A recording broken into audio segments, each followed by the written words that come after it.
পদত্যাগ করাই সমাধান নয়। এখনো সময় আছে। আপনার উপদেষ্টা মণ্ডলীতে যেগুলো ভারতের দালাল, মার্কিন দালাল, ইসলামের শত্রু, তাদেরকে ঝেড়ে মুছে সাফ করেন।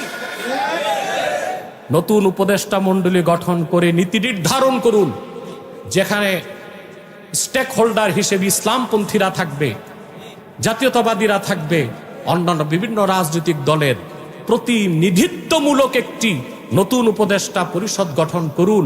আশা করা যায় আপনি পুরাপুরি সফল না হলেও মোটামুটি সফল হবেন।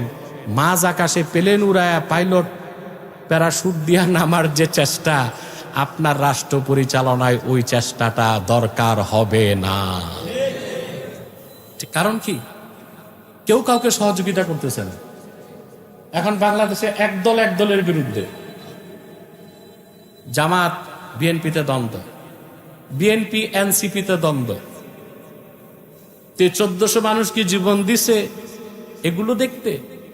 কথা বলে সবকিছুর মূলে হচ্ছে রাষ্ট্র পরিচালনায় যাদেরকে আপনারা পাঠান, এদের মধ্যে বিদ্যা, বুদ্ধি, ডিগ্রি, টাকা পয়সা, বিত্ত বৈভব সব আছে, শুধু একটা জিনিস নাই, তাকওয়া নাই, দ্বীনের সমঝ নাই, আল্লাহর ভয় নাই, ইমানদারি নাই, আমানতদারি নাই।